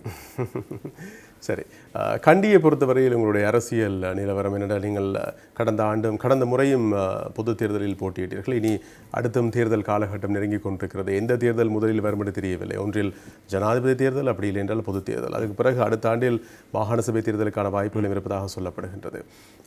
உங்கள் கணிப்பின் பிரகாரம் அநேகமாக நீங்கள் அரசாங்கத்தோடு இருப்பவர் என்ற அடிப்படையில், அதுவும் ரணில் விக்ரமசிங்கே ஜனாதிபதியோடு பயணிக்கின்றவர்கள் என்ற அடிப்படையில் எந்த தேர்தலுக்கான வாய்ப்பு இருக்கிறது? நவா அவர்களே, இந்த நாட்டினுடைய மிக பாரிய எதிர்பார்ப்பு, இளைய தலைமுறையினருடைய எதிர்பார்ப்பு, இந்த நாட்டினுடைய ஒரு மாற்றம். இந்த மாற்றம்ன்றது வந்து தனி நபருடைய மாற்றம் கிடையாது. இந்த நாட்டினுடைய ஒட்டுமொத்த அட்மினிஸ்ட்ரேஷனாக இருக்கட்டும், நிர்வாகமாக இருக்கட்டும், கட்டமைப்பில் ஒரு மாற்றம் ஒன்று ஏற்படும். இன்றைக்கி நாட்டில் ஏற்பட்டிருந்த அறகலையாக இருக்கட்டும், இல்லாட்டி மக்களுடைய ஒருமித்த குரலாக இருக்கட்டும், இன்றைக்கி நிறைய ப்ரெஷர் குரூப்ஸ் உருவாக்கியிருக்காங்க. இது எல்லாத்துக்கும் காரணம் என்னென்னா, நாட்டில் ஒரு அநேகமாக சொல்கிற இந்த சிஸ்டம் சேஞ்ச், முறைமையில் மாற்றம் வேணுன்றது. மேன்மை தங்கிய ஜனாதிபதி ரணில் விக்ரமசிங்க அவர்களை நாங்கள் ஏன் அவங்களுக்கு நாங்கள் சப்போர்ட் பண்ணோன்னா, இந்த நாட்டினுடைய சவால் நிறைந்த காலப்பகுதியில் எல்லாருமே அதுக்கு கண்டிஷன் விதித்து, நான் கொடுக்கப்பட்டாலும் நான் இப்படி செஞ்சால் தான் இப்படி செய்வேன்றதை தாண்டி கொடுக்கப்பட்ட சந்தர்ப்பத்தில் இன்றைக்கி இந்த நாடை ஒரு சரியான முறைக்கு அவர் கொண்டு வந்திருக்கார். இன்றைக்கி IMF இன்றைக்கி லோன் எக்ஸ்டென்ஷன் பண்ணுறாங்களா இருந்தால், அவங்களுடைய எக்ஸ்டர்னல் ஃபண்ட் ஃபெசிலிட்டிஸை வழங்குறாங்களா இருந்தால், இந்த நாட்டில் சரியான முறையில் அந்த நிர்வாக கட்டமைப்பும் ரிஃபார்ம்ஸும் சரியாக வந்திருக்குன்றதை அடிப்படையாக வைத்து தான் கொடுக்கப்படுது அரசியல் ஸ்திரத்தன்மை. அரசியல் ஸ்திரத்தன்மை. மேலும் இங்கே இப்போ நான் தான் இதை திருப்பி நான் செய்வேன், எனக்கு திருப்பி ஒரு சந்தர்ப்பம் வழங்கப்பட்டால் நான் இப்படி செய்வேன்னு சொல்கிறத தாண்டி, வழங்கப்பட்ட சந்தர்ப்பத்தை சரியான முறையில் பயன்படுத்தி ரணில் விக்ரமசிங்க அவர்கள் செய்த செயலை இன்னைக்கு உலக நாடுகளும் பாராட்டுறாங்க, எங்களுடைய மக்களும் பாராட்டுறாங்க. ஸோ எங்களை பொறுத்த வரைக்கும் எந்த தேர்தல் வந்தாலும், அது ஜனாதிபதி தேர்தலோ பாராளுமன்ற தேர்தலோ, நாங்கள் இலங்கை தொழிலாளர் காங்கிரஸ் என்ற ரீதியில் நாங்கள் முகம் கொடுக்க தயாராகத்தான் இருக்கோம். எதற்கு வாய்ப்பு அதிகம் இருக்கிறது? இல்லை, வாய்ப்பு எங்களுடைய நாட்டினுடைய அரசியலமைப்பின்படி ஜனாதிபதி தேர்தல் நிச்சயமாக ஜனாதிபதி தேர்தல் வந்தாகும். ஸோ என்னை பொறுத்த வரைக்கும் பாராளுமன்ற தேர்தல் ஒன்று வறுமையான இருந்தால் அதுக்கும் நாங்கள் முகம் கொடுக்க தயார். ஆனால் அதற்கான அந்த அரசியல் ஸ்திரத்தன்மைன்ற உருவாக்கம் சரியான முறையில் வருமானது இன்னும் ஒரு கேள்விக்குறி. ஆனால் ஸ்ரீலங்கா பொதுஜன பெரமுன ஆளுங்கட்சி இன்று வரை கேட்டுக்கொண்டு தான் இருக்கிறது பொது தேர்தல். ஒவ்வொரு அரசியல் கட்சிகளுடைய எதிர்பார்ப்பும் ஒவ்வொன்றா இருக்கும். இப்போ நீங்கள் பார்க்க போனீங்கன்னா NPP அவங்க நீங்கள் எந்த தேர்தல் கூப்பிட்டீங்களாலும் நாங்கள் தயார் கொடுக்கறதுக்கு ரெடின்றாங்க. அதே மாதிரி ஸ்ரீலங்கா சுதந்திர கட்சிக்குள்ளே அவங்களுக்குள்ள பிளவுகள் இருந்தாலும் அவங்களும் தயார் நிலையில் இருக்கோம்னு சொல்கிறாங்க. ஸோ ஆகவே இன்னைக்கு எல்லா கட்சிகளும் யாருமே நாங்கள் தயாராக இல்லைன்னு சொல்ல போகிறது கிடையாது. இதை எல்லாத்தையுமே பார்க்குறது மக்கள். மக்கள் இதுக்கான சரியான முறையை தீர்மானத்தை எடுக்கணும். ஏன்னா நாங்கள் இன்றைக்கி எதிர்பார்க்குறது நான் தான் சொன்ன மாதிரி, ஒரு தனிநபர் அங்கே மாற்றத்தை கொண்டு வர முடியாது, இல்லாட்டி ஒரு தனி அரசியல் கட்சி அதை மாற்றத்தை கொண்டு வர முடியாது. எங்களுடைய மக்களுடைய மாற்றம் தான் இதில் முக்கியமானது. வெறுமனே ஒரு இந்த இங்கிலீஷில் சொல்லுவாங்க அந்த ஃபால்ஸ் பப்ளிசிட்டின்னு சொல்லுவாங்க. சும்மா அந்த ஒரு பப்ளிக் இது ஒன்றுக்கு மட்டுமே ஒரு அலை ஒன்று வந்துருச்சுன்றதுக்காக கொண்டு போக முடியாது. ஏன்னா கடந்த காலங்களில் நானும் அதில் ஒரு விக்டிம் ஒருத்தர் தான். ஏன்னா கடந்த காலங்களில் நாங்கள் ஜனாதிபதி கோட்டாபய ராஜபக்ஷ அவர்களை அந்த அலைக்கு இப்போ மாற்றங்களை கொண்டு வருவாங்கன்னு நாங்கள் சப்போர்ட் பண்ணோம். ஆமாம், வெளிநாடுகள் எல்லாம் இருந்து வந்தாங்க. ஆனால் அது எவ்வளோ பெரிய ஒரு அனர்த்தத்தை நாட்டுக்கு ஏற்படுத்துனுச்சுன்றது எல்லாருக்குமே தெரியும். ஸோ ஆகவே தான் இன்னைக்கு நீங்கள் பார்க்க போனீங்கன்னா பொறுப்பு கூறல்ன்ற ஒரு விஷயம் ரொம்ப முக்கியமான விஷயமா இருக்குது. எங்களுடைய நாட்டினுடைய அரசியலமைப்பை எடுக்க பார்த்தீங்கன்னா ஆர்டிக்கல் 27 சொல்லுது பொறுப்பு கூறல் இருக்குது அப்படின்னு. ஆனால் 29 சொல்லுது அது கட்டாயம் இல்லைன்னு. சரியா?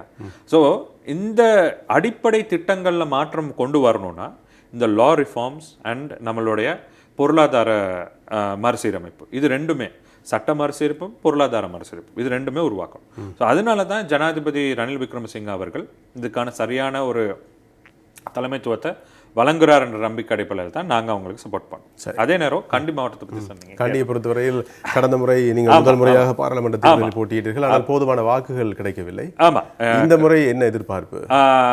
நவார்களே, கடந்த பாராளுமன்ற தேர்தலில் நான் முதலாக ஒரு இளம் கேண்டிடேட்டாக போட்டியிட்டு எங்களுடைய மறைந்த தலைவர் ஆறுமுகன் தொண்டமான் அவர்கள் இல்லாத தருணத்திலும் நாங்கள் கிட்டத்தட்ட 24,000 வாக்குகள்கிட்ட நாங்கள் பெற்றோம். நீங்கள் தனிப்பட்ட எனக்கு வாக்களிக்க வச்சாங்க கண்டிவால் மக்கள். அந்த நம்பிக்கை நான் எந்த நேரத்தில் என்னால் பாராளுமன்றத்துக்கு போக முடியலன்றதுக்காக நான் எங்கனையுமே ஒதுங்கி செயல்பட்டதில்லை. இன்னைக்கு வரைக்கும் கிட்டத்தட்ட 3 கோடிக்கும் 4 கோடி இந்த வருஷத்தோடையும் சேர்த்து 4 கோடிக்கும் அதிகமான வேலை திட்டங்களை நாங்கள் அபிவிருத்தி திட்டங்களை நான் செஞ்சுட்ருக்கோம். இன்றைக்கி நான் ஒரு பாராளுமன்ற உறுப்பினரோ மாகாண சபை உறுப்பினரோ அட்லீஸ்ட் நான் உள்ளூராட்சி உறுப்பினரோ கிடையாது. எங்களுக்கு கிடைச்சிருக்க வாய்ப்புகளை பயன்படுத்தி அமைச்சர் ஜீவன் தொண்டமான் அவர்களுடைய பலத்தையும் பயன்படுத்தி கண்டி மாவட்டத்தில் பல வேலை திட்டங்களை நாங்கள் முன்னெடுத்துட்டு போகிறோம். இன்றைக்கி அது குடிநீர் திட்டமாக இருக்கலாம். இன்னைக்கு பாராளுமன்றத்தில் இருந்த நம்மளை விமர்சிக்கிற பாராளுமன்ற உறுப்பினரை கிட்டத்தட்ட 10 வருஷமாக பார்லிமெண்ட்ல இருந்து கொண்டாந்த வீடை நான் எங்கேயுமே பார்லிமெண்ட்டுக்கே போகாமல் நான் வீடெல்லாம் திட்டம்லாம் கொண்டு வந்துட்டேன். அவங்களுடைய பிரதேசம் வேலுக்குமார். ஆமாம், அவர் வந்து கிட்டத்தட்ட 2015 19 வரைக்கும் ஆளும் கட்சி பாராளுமன்ற உறுப்பினராக இருந்தார். அதுக்கப்புறம் 19 இன்னைக்கு வரைக்கும் எதிர்கட்சியினுடைய பாராளுமன்ற உறுப்பினராக இருக்கார். ஆனால் இன்னைக்கு பாராளுமன்ற உறுப்பினர்ன்ற பதவி கோயிலுக்கு காசு ஒதுக்குறதுக்கோ டென்ட் செட்டு கொடுக்குறதுக்கோ இல்லாட்டி ஸ்பீக்கர் செட் கொடுக்குறதுக்கோ கிடையாது. இன்றைக்கி நீங்கள் பார்க்க போனீங்கன்னா கண்டி தமிழ் வர்த்தகர் சங்கம்னு இருக்குது. அவங்க மூலமாக பல வேலை திட்டங்கள் வந்து மக்களுக்கு போயிட்டு கிடைக்குது. அவங்க எல்லாமே வர்த்தக பிரமுகர்கள். இன்றைக்கி வந்து கண்டியில் நிறைய அமைப்புகள் இருக்குது. அந்த அமைப்புகள் மூலமாக இன்றைக்கி பாடசாலை அபிவிருத்தியோ இல்லாட்டி சுகாதார அபிவிருத்தியோ வழங்கிக்கிட்டே தான் இருக்காங்க. இன்றைக்கி நிறைய இளைஞர்கள் கண்டி மாவட்டத்தை பிரதிநிதித்துவப்படுத்துகிற இளைஞர்கள் கொழும்பில் இருக்காங்க. அவங்களுடைய குடும்பத்தை பார்க்குறது மட்டும் இல்லாமல் அந்த ஊரையும் பார்த்துக்கிறாங்க. ஸோ அப்படிப்பட்டிருக்க நேரத்தில் ஒரு பாராளுமன்ற உறுப்பினர் வெறுமனே இந்த டென்ட் செட்டு கொடுக்குறதோ கோயிலுக்கு காசு கொடுக்குறதோ இல்லை. கொள்கை ரீதியான மாற்றம் ஒன்று உருவாக்கி அந்த மாற்றத்தை இன்னைக்கு நடைமுறைக்கு படுத்தணுன்றது தான் பாராளுமன்றத்துக்கு மக்கள் அனுப்புகிறாங்க. ஆனால் அது அவ்வளவும் இன்னைக்கு டெலிவர் ஆகுனுச்சா இல்லையானு எனக்கு தெரியல. நானே கூட பார்த்தேன், நாங்கள் மீண்டும் வருவோம், மீண்டும் வந்தால் உங்களுக்கு எல்லாம் செய்வோம். இப்போ 10 வருஷமா நீங்கள் அதுல தானே இருக்கீங்க, இனி வந்து என்ன செய்யறது? அப்போ நான் என்னை பொறுத்த வரைக்கும் ப்ராக்டிக்கலாக நான் ஒரு அரசியல் கப்பால் ஒரு குடிமகனாக நான் இருந்து கேட்குறது அவ்வளோதான். ஸோ இன்னைக்கு கண்டியில் கிட்டத்தட்ட 1,20,000 வாக்காளர்கள் இருக்காங்க. கிட்டத்தட்ட 1,60,000 பாப்புலேஷன், தமிழ் பாப்புலேஷன் இருக்கு. அதே நேரம் கிட்டத்தட்ட 1,80,000 2 லட்சத்துக்கும் அதிகமான தமிழ் பேசும் முஸ்லீம் மக்கள் இருக்காங்க. ஸோ அவங்களுடைய வாழ்க்கையில் நாம் என்ன மாதிரியான மாற்றத்தை கொண்டு வந்திருக்கோம், ஒரு தமிழ் பிரதிநிதியாக நாங்கள் என்ன கொண்டு வந்திருக்கோம் அப்படின்றது தான் கேள்வி. ஸோ வெறுமனே நான் இந்த இதை செஞ்சேன், இப்போ அபிவிருத்தி திட்டம் நான் ஒன்றுமே இல்லாமல் நான் செஞ்சுட்டேனே, அதுக்கப்புறம் அபிவிருத்தின்றது இல்லை. இன்னைக்கு தொழில் வாய்ப்புகள் எவ்வளோ அதிகரிச்சிருக்கு. இன்னைக்கு நான் சும்மா உதாரணத்துக்கு தொழில் வாய்ப்புகள் எவ்வளோ அதிகரிச்சிருக்கு. இன்றைக்கி வந்து எவ்வளோ தொழில் தருணர்களை ஆண்டர்ப்ரூனர்ஸை நம்ம உருவாக்கியிருக்கோம், எவ்வளோ ஒரு பொருளாதார அபிவிருத்தி வலயங்களை உருவாக்கியிருக்கோம், எத்தனை தோட்டங்கள் இல்லாமக்கி இன்றைக்கி கிராம பகுதிகள் ஆக்கியிருக்கோம். அவங்களுடைய காலப்பகுதியில் ஏக்கர் கணக்கில் காணிகள் வந்து அப்போ இருந்த பெரும்பான்மையினரால் அபிகரிக்கப்பட்டுச்சு. அதெல்லாம் பாதுகாக்க இல்லை. இன்னைக்கு எந்த அரசியல், அதாவது ஒரு பிரதிநிதின்ற பலம் இல்லாமல் எங்களுக்கு வச்சிருக்க அரசியல் பலத்தை மட்டும் பயன்படுத்தி அதெல்லாம் பாதுகாத்துட்டு வரோம்.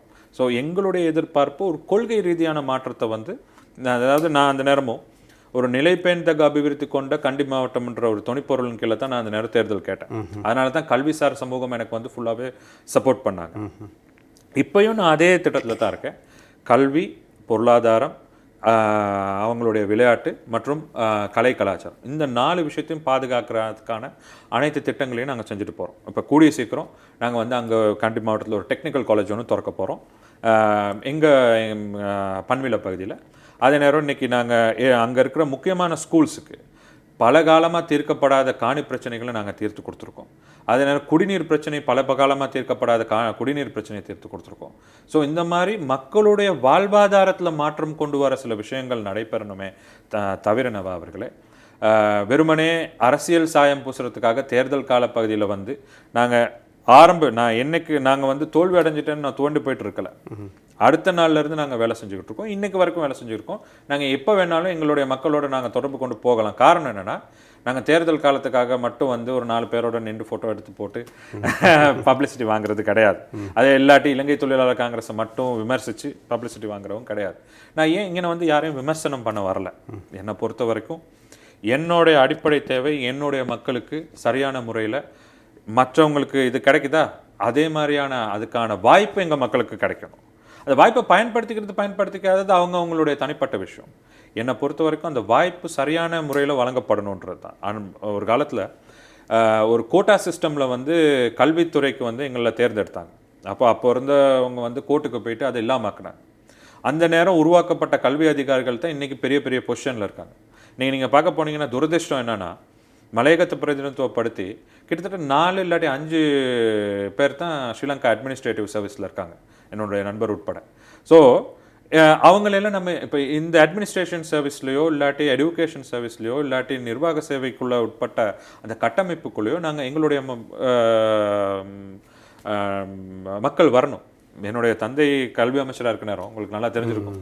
இந்த 500 பேரை பட்டதாரிகளாக்கணும் வருஷத்துக்குன்ற ஒரு கோஷத்தோடு போனாங்க. ஸோ அந்த நேரம் எல்லாருமே கேள்வி பண்ணாங்க, 500 பேர் எப்படிங்க போவாங்கன்னு. இன்றைக்கி நீங்கள் பார்க்க போனீங்கன்னா கிட்டத்தட்ட 900லேருந்து 1000 பேர் வருடம் இன்றைக்கி பல்கலைக்கழகத்துக்கு போகிறாங்க. அந்த நேரம் போட்ட விதை தான் இன்றைக்கி பணமாகுது. ஸோ நான் என்ன சொல்கிறேன்னா, பாராளுமன்றத்துக்கு போகிறது வெறுமனே கதைக்கிறதுக்காகவோ இல்லாட்டி நாங்கள் எதிர்கட்சியில் இருக்கோம் எங்களால் ஒன்றுமே செய்ய இயலாதுன்னு சொல்கிறதுக்காகவோ இல்லை.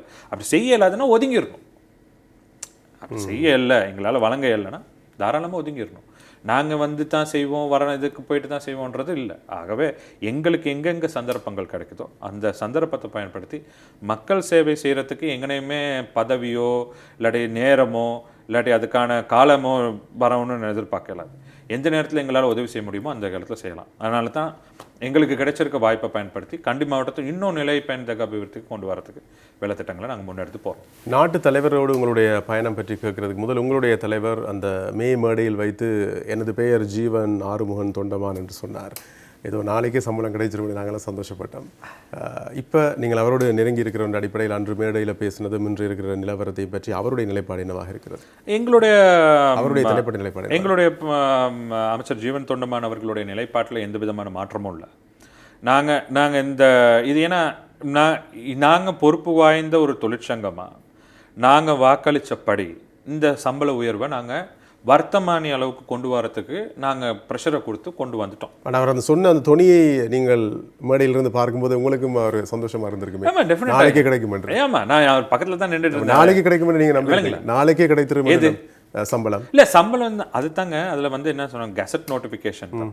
கெசட் நோட்டிஃபிகேஷனுடைய அடிப்படையில் அதில் சொல்லப்பட்ட விடயம் என்னென்னா, இன்றைக்கி முடியாதுன்னு சொன்னாங்க நிறைய பேர். இப்போ நீங்கள் சொன்ன மாதிரி 1700 கிடைக்கவே கிடைக்காது அப்படின்னு சொன்னாங்க. ஆனால் 1700 வழங்கப்படணும்னு கெசட் நோட்டிஃபிகேஷன் ஒரு நாட்டினுடைய சட்ட முறைக்குள்ளே கொண்டு வரத்துக்கு நாங்கள் முறையை கொண்டு வந்துட்டோம்ல, அதுதானே முக்கியம். முடியாதுன்னு சொன்னவங்க, நான் தான் சொன்னேன், கம்பெனிக்காரவங்க ஆரம்பத்தில் முடியாதுன்னே சொன்னாங்க. இன்றைக்கி 1200 300 இதே மாதிரி தான் 1000 ரூபா சம்பளம் வாங்கவே முடியாதுன்னாங்க. நாங்கள் தான் வாங்கி கொடுத்தோம். சரியா? அதனால் இன்றைக்கி சொல்கிறவங்க சொல்லிட்டு இருக்கலாங்க. இன்றைக்கி அவர் ஜீவன் ஆறுமுகன் தொண்டமான்னு சொன்னது வந்து அது வந்து வெறுமனே அவர் பேரை சொல்கிறதுக்காக அங்கே சொல்லப்படலை. அவர் அங்கே என்னத்தை சொன்னார்னா, இன்றைக்கி எங்களால் முடியாதுன்னு பல பேர் சொன்னாங்க.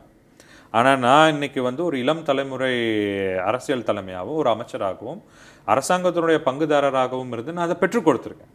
ஸோ அப்போ இதில் வந்து அவருக்கு மட்டும் இல்லை, எங்கள் கட்சியினுடைய சார்ந்தவங்க இது இது இது இது வந்து நாங்கள் சொல்லலை, இது வந்து எங்களுடைய கட்சி மட்டும்தான் இந்த இதாக்கணுச்சு. இதுக்கு நிறைய தொழிற்சங்கங்கள் சப்போர்ட் பண்ணாங்க, சிவில் ஆர்கனைசேஷன் சப்போர்ட் பண்ணாங்க, நிறைய நலன் விரும்பிகள் சப்போர்ட் பண்ணாங்க, ஊடகங்கள்லேருந்து எங்களுக்கு பெரிய சப்போர்ட் ஒன்று கிடச்சி. இதன் மூலமாக தான் இதை அச்சீவ் பண்ண முடிஞ்சு. ஸோ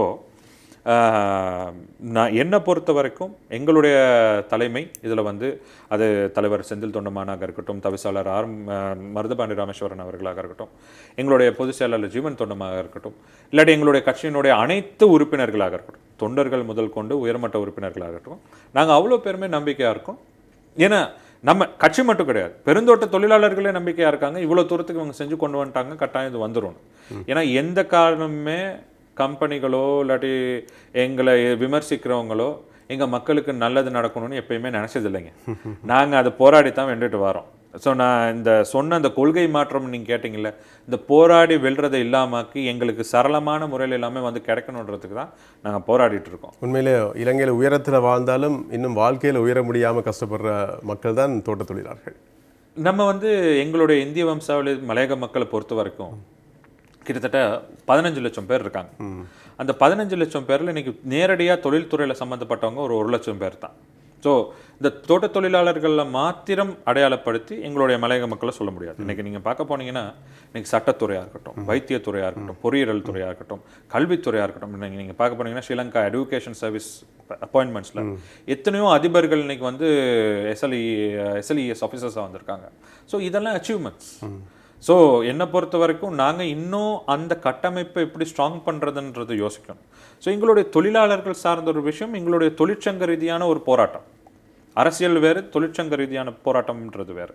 ஸோ என்கிட்ட நிறைய பேர் கேட்டாங்க, நீங்கள் கவர்மெண்ட்டுக்கு தானே இருக்கீங்க, நீங்கள் ஏன் எங்களை போய்ட்டு போராட்டம் பண்ண சொல்கிறீங்கன்றதெல்லாம் என்கிட்ட கேட்டாங்க. போராடுறதுக்கு நாங்கள் வெளியில் இருக்கிறோம், நீங்கள் அப்போ நான் என்னை பொறுத்த வரைக்கும் நான் அவங்கள்ட்ட சொன்னது என்னென்னா, அரசியல் சார்ந்த விஷயங்கள் இப்போ நாங்கள் ஜனாதிபதி மூலமாகவோ, தொழில் அமைச்சர் மூலமாகவோ, தொழில் ஆணையாளர் மூலமாகவோ இந்த என்னது கெசட் நோட்டிஃபிகேஷன்லாம் கொண்டு வந்து வர்த்தமானி அறிவித்தல்கள்லாம் கொண்டு வந்து அதை சட்ட ஏற்பாடுகளுக்குள்ளே கொண்டு வரது அரசியல்.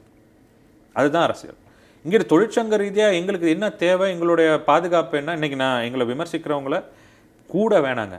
ஒரு கடந்த 2015 19 வரைக்கும் 1% வாங்கி கொடுக்க முடியல. இப்போயும் ஒன்றும் வாங்கி கொடுக்க முடியாது. கதைக்கு மட்டும்தான் முடியும். அவங்களால என்ன சொல்லலும், நாங்கள் ஆட்சிக்கு வந்தால் நாங்கள் இதை செஞ்சு கொடுப்போம். அவங்க எப்பயும் ஆட்சிக்கு வர போகிறதில்ல, நாங்கள் தான் ஆட்சியில் இருக்கோம். சரி, ஆகவே மஹிந்த ராஜபக்ச அவர்களோடு நீங்கள் தொடர்ச்சியாக பயணம் செய்தீர்கள். உங்களுடைய கட்சி இப்போது ரணில் விக்ரமசிங்கோடு இருக்கின்றீர்கள். ரணில் விக்ரமசிங்க, மஹிந்த ராஜபக்ச 2 பேரும் ஒன்றாகத்தான் ஒரே இடத்தில் தான் இருக்கிறார்கள். ஆனால் அண்மைக்கால முரண்பாடு நிறைந்த கருத்துகள் சில அவ்வப்போது வெளிவந்து கொண்டிருக்கின்றன. குறிப்பாக இந்த அரச சொத்துக்களை தனியார் மயப்படுத்துகிற விடயம், வெளிநாடுகளுக்கு விற்பனை செய்கிறாராம், அதில் எந்த அளவுக்கு எனக்கு உடன்பாடு இல்லை, அதை செய்ய வேண்டாம் என்று ஒரு அறிக்கை மூலமாகவே மஹிந்த ராஜபக்ச வலியுறுத்தி இருக்கின்றார். ஆனால் ரணில் விக்ரமசிங்க மஹிந்த ராஜபக்ச அவர்கள் அறிவித்த 72 மணித்தியாலங்களிலேயே மற்றும் இன்னும் ஒரு சர்வதேச மயப்படுத்தல் சம்பந்தமான விடயத்தில் இணக்கப்பாட்டுக்கு வந்திருக்கிறாராம். ஆகவே இரு தரப்புக்கும் இடையில் முரண்பாடுகள் வந்து தேர்தல் நெருங்கும் போது பிரிந்து பயணிக்கக்கூடிய சூழல் வரும் போல சாதாரணமாக சில ஊகங்கள் இருக்கின்றன. அப்படி பிரிந்து பயணித்தால் தான் ரணில் விக்ரமசிங்கவுக்கு வெற்றிக்கான வாய்ப்பு இருக்கிறது. மஹிந்த ராஜபக்சகளோடு இருந்தால் ராஜபக்ச எதிர்ப்பு தரப்பு, அந்த எதிர்ப்பு அலை ரணில் விக்ரமசிங்கவை ஒதுக்கி தள்ளிவிடும் என்ற ஒரு நிலைப்பாடு பொதுவாக இருப்பதை நீங்கள் உணர்ந்திருக்கிறீர்களா? நிச்சயமா. இதில் என்னன்னா, அரசாங்கம் வந்து வணிகத்துறையில் ஈடுபடுறத ஒரு தனிநபராக நானும் அதுக்கு எதிர்ப்பு தான். ஏன்னா இன்றைக்கி நீங்கள் எங்களுடைய அண்மையில் இருக்கிற எங்களுடைய நேபர் இந்தியாவை நீங்கள் பார்க்க போனீங்கன்னா, அவங்களுடைய பொருளாதார முகாமைத்துவம் இன்றைக்கி வந்து உலக அளவில் ஒரு 5வது பொருளாதார ஸ்திரத்தன்மை கொண்ட ஒரு நாடாக வர்றதுக்கு முக்கியமான காரணம். ஏன்னா இந்த தனியார் துறையை வந்து ஊக்குவிக்கிறது.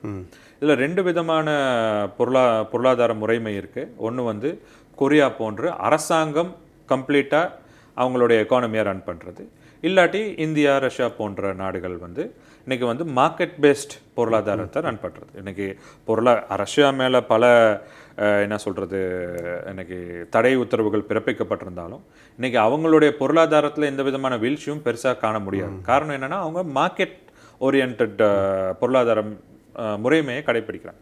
அதே போல் தான் இந்தியாவும். இப்போ இலங்கையை பொறுத்த வரைக்கும் ஜனாதிபதி ரணில் விக்ரமசிங்க அவர்களுடைய கொள்கையும் கூட இந்த அரசாங்கம் வழி நடத்துகிற சில பிஸ்னஸஸ் அது வந்து செயல் வடிவத்துக்கு பொருந்தத்த தன்மை கிடையாது அப்படின்றது தான். அதை நாங்கள் வந்து இன்றைக்கி ப்ராக்டிக்கலாகவும் பார்த்துருக்கோம். நீங்கள் மக்களும் அதை புரிஞ்சிட்ருக்காங்க. ஸோ நாங்கள் வந்து அந்த துறை இப்போ நம்ம பார்க்க போனோம்னா விமான சேவை ஸ்ரீலங்கன், அப்போ அதை வந்து நடத்தி செல்றதுக்கு நாங்கள் பல கோடிக்கணக்கான ரூபாய்களை மற்ற நாடுகள்கிட்ட கடன் வாங்க வேண்டிய கடன் வாங்கி நாங்கள் ஒரு பிஸ்னஸை செஞ்சு நஷ்டப்படுறதுன்றது வந்து பொருளியல் துறையில் ஒரு சாதாரண ஒரு கடை வச்சிருக்கவர் கூட அவருக்கு தெரியும் அந்த விஷயம். ஆனால் அந்த நிறுவனம் மேலே பெரிய நஷ்டத்திலே தான் போய்கிட்டு இருக்கு. ஸோ இதெல்லாம் தனியார் மயப்படுத்தி அதுக்கான ஒரு வெளிப்பாடு தன்மை. நான் அதெல்லாம் என்ன முதலே சொன்ன மாதிரி அந்த பொறுப்புக்கூறல்ன்ற ஒரு விஷயம் வந்தால் இந்த மாதிரி தனியார் துறைக்கு போகிறதும் கூட நம்ம அவ்வளோ பேருடைய கண்காணிப்பு கீழே இருக்கும். இது வந்து இது என்ன பண்ணிடுறோன்னா, நாங்கள் வந்து ஒரு துறை சார்ந்தவங்க, எங்களுக்கு இப்போ நாங்கள் பெருந்தோட்ட துறை தான், எங்களுக்கு வந்து நாங்கள் மற்றதெல்லாம் பார்க்க மாட்டோம்னு கிடையாது. என்னை பொறுத்த வரைக்கும் இன்றைக்கி எல்லாருமே இந்த நாட்டில் வாழ்கிற அனைத்து இலங்கையருமே அனைத்து துறையிலையுமே அவங்க பங்கு பெற்றணும். என்னை பொறுத்த வரைக்கும் என்னோடைய இன்னொரு கோரிக்கை இருந்துச்சு. இன்றைக்கி அந்த அரசியலமைப்பின் மாற்றம் ஒன்று வர நேரம் இப்போ இன்றைக்கி மக்கள் சபை பாராளுமன்றம் இருக்க மாதிரி இன்னொரு சபை ஒன்று உருவாகணும். ஏன்னா இன்றைக்கி நிறைய பேர் வந்து இந்த கொள்கை உருவாக்கத்தில் வந்து பங்கு பெற்றதுக்கு நிறைய பேர் வராங்க. அவங்கள போன்ற சான்றோர்களுக்கு வந்து சில நேரம் அவங்களுக்கு மக்கள் செல்வாக்கு பெருசாக இருக்காட்டியும் அவங்களுக்கு அதுக்கான நாலேஜ் இருக்கும். இப்போ இந்தியாவில் இருக்க மாதிரி இந்த ராஜ்யசபா, லோக்சபா மாதிரி இந்த மாதிரி இன்னொரு ஒரு கொள்கை உருவாக்கத்துக்கும் நிறைய பேர் உள்வாங்கப்படணும். அப்போ தான் இந்த கவர்னன்ஸ் மெத்தடாலஜி சரியான முறையில் இருக்கும். ஸோ மஹிந்த ராஜபக்ஷ, ரணில் விக்ரமசிங்க அவர்களுக்கு இடையில் தோன்றிருக்கிற இந்த விஷயமும் கூட அரச சொத்துக்களை தனியார் மயப்படுத்தக்கூடாதுன்றதுல நிறைய பேர் வந்து இன்னைக்கு கருத்துக்களை வெளிப்படுத்திக்கிட்டு இருக்காங்க. அது மஹிந்த ராஜபக்ஷ மட்டும் கிடையாது, இன்னைக்கு என்பிபிலையும் சொல்கிறாங்க, எஸ்ஜேபிலையும் சொல்கிறாங்க, பலர் சொல்கிறாங்க. ஆனால் இந்த நாட்டினுடைய ஸ்திரத்தன்மை நான் முதல்ல சொன்ன மாதிரி IMFஓ இல்லாட்டி ஏன்னா இன்னைக்கு வந்து நம்மளுடைய நிலைமை வந்து தனிப்பட்டு நாம் செயல்பட முடியாத ஒரு நிலைமையில இருக்கோம். இன்னைக்கு சர்வதேச ஒத்துழைப்புகள் இல்லைன்னா நம்மளுக்கு எந்த விதமான நடவடிக்கையும் மேற்கொள்ள முடியாத ஒரு துர்பாக்கிய நிலைக்கு இப்போது கூட போயிருந்தோம். சர்வதேச நாணய நிதியம் ஒத்துழைக்கவில்லை என்றால் ஒன்றுமே நடந்திருக்காது. இப்போ அதே நேரம் நீங்க பார்க்க போனீங்கன்னா அன்னைக்கு இந்தியா வந்து 5 பில்லியன் அந்த ஃபண்ட் ஃபெசிலிட்டியை கொடுக்காம இருந்திருந்தோம்னா நம்ம நாட்டுக்கு சுகாதார பொருளோ எரிபொருளோ எதுவுமே வந்திருக்காது. இன்னும் நாங்கள் வந்து இந்த ஷோ கூட நடத்திருக்க முடியாது. அதான் ரணில் விக்ரமசிங்க ஜனாதிபதியுடைய நிலைப்பாடு அரசாங்கம் என்பது மக்களை பாதுகாப்பதற்கும் மக்களுக்கு தங்கு தடை இல்லாமல் தண்ணீரை கொடுப்பதற்கும் உணவை விநியோகிப்பதற்கும் அவர்களுக்கு தேவையான பாதுகாப்பை வழங்குவதற்கும் அபிவிருத்தியை செய்வதற்கும் இவற்றுக்கு தான் இருக்கிறதே ஒழிய வியாபாரம் செய்வதற்கு இல்லை. இல்லை எங்களுடைய நிலைப்பாடும் அதே. மஹிந்த ராஜபக்சனுடைய நிலைப்பாடு வேறாக இருக்கிறது. அவருடைய என்னன்னாங்க அவர் இப்போ நாங்கள் வந்து அவங்களுடைய கட்சியினுடைய அந்த இப்போ உள்நாட்டில் அந்த உரம் தயாரிக்கணும்னு வந்தனால தானே இதனுடைய ஆரம்பத்தை நீங்கள் பார்க்க போனீங்கன்னா ஸோ இந்த மாதிரி அந்த நாட்டினுடைய நான் தான் சொன்ன மாதிரி அந்த 2 விதமான சிஸ்டம் தான் இருக்கு. இந்த 2 சிஸ்டம்ல ஏதாவது ஒரு சிஸ்டம்ல இருக்கணும். ஒன்று நாங்கள் கொரியாவாக இருக்கணும், இல்லாட்டி இந்தியாவாக இருக்கணும். ஸோ கொரியாவாக இருக்கிறதுக்கான வாய்ப்பு எங்களுக்கு நான் சொல்கிறேன் நார்த்தன் கொரியா, சவுதர்ன் கொரியா இல்லை நார்த் கொரியா. ஸோ என்னை பொறுத்த வரைக்கும் இந்த நாட்டினுடைய ஸ்திரத்தன்மையை பயன்படுத்துறதுக்கு நான் சரியான முறையில் ஒரு வெளிப்படைத்தன்மை கொண்ட ஒரு தனியார் துறைக்கோட சேர்ந்த ஒரு பங்குதாரர்களாக போகணும். அதுக்கு சிறந்த உதாரணங்கள் நாங்கள் இன்றைக்கி கண் முன்னுக்கே பார்த்துக்கிருக்கோம் இந்தியா. அதே மாதிரி நாங்கள் இது வந்து மூடிய ஒரு பொருளாதார கொள்கைக்கு கீழே வந்தோமா இருந்தால் மீண்டும் ஒரு முறை 2022 ஏற்பட்ட அவல நிலைக்கு நாங்கள் தள்ளப்படக்கூடிய வாய்ப்புகள் இருக்குது. ஸோ ஆகவே தான் நாங்கள் இப்போ எங்களை பொறுத்த வரைக்கும் மஹிந்த ராஜபக்ஷன்ற அந்த ஜனாதிபதி அவர்கள் அந்த அவருடைய காலப்பகுதியில் எங்களுடைய மக்களுக்கு பல அபிவிருத்தி வேலை திட்டங்களை செஞ்சார். நாங்கள் அதில் கூட சொல்லலாம். ஆனால் நாடுன்ற ரீதியில் அவங்க மேற்கொண்ட கொள்கை திட்டங்களில் ஒரு ஃபால்ட் ஒன்று இருந்தனால தான் எங்களுக்கு வந்து அதனுடைய என்ன சொல்கிறது அதனுடைய நன்மையை அனுபவிக்கிறத விட தீமையை அனுபவிச்சது தான் கூட. ஸோ ஆகவே ஜனாதிபதி ரணில் விக்ரமசிங்க அவர்கள் எடுத்திருக்கிற முடிவு வந்து நாட்டுக்கு தற்போது தேவையான ஒரு முடிவு. இறுதியாக ரணில் விக்ரமசிங்கவா மஹிந்த ராஜபக்சவா என்று வந்தால் எந்த பக்கம் நிற்பீர்? நாங்கள் ஸ்ரீலங்கா பொதுஜன பெரமுன அரசாங்கத்தோட இருந்து எங்களுடைய அமைச்சர் ஜீவன் தொண்டமான் அவர்களும் எங்களுடைய கட்சியும் வெளி நடப்பு செஞ்சதுக்கப்புறம் அவங்களோட நாங்கள் எதுவுமே இல்லை, இனிமேலும் இல்லை. எப்பயுமே நாங்கள் என்ன சொல்கிறோன்னா அரசியல் சார்ந்து சில முடிவுகள் நாங்கள் எடுப்போம். ஸோ அது வந்து நானோ இல்லாட்டி தனிப்பட்ட ஒருத்தரோ எங்கள் கட்சியில் சார்ந்த ஒருத்தவங்களும் முடிவு பண்ண முடியாது. நாளைக்கு ஜனாதிபதி விக்ரமசிங்க அவர்கள் ஜனாதிபதி தேர்தலில் போட்டி போடுறாரா இருந்தால் அதுக்கு சப்போர்ட் பண்ணுறாமா இல்லையான்றது வந்து எங்களுடைய ஒரு தனியால் முடிவு பண்ண முடியாது. எங்கள் கட்சியினுடைய தேசிய சபையும் நிர்வாக சபையும் இருக்குது. அதுக்கு அந்த யோஜனை முன்வைக்கப்பட்டு அது அனுமதிக்கப்பட்டாலே மாத்திரம்தான் நாங்கள் வந்து தீர்மானங்கள் எடுப்போம்.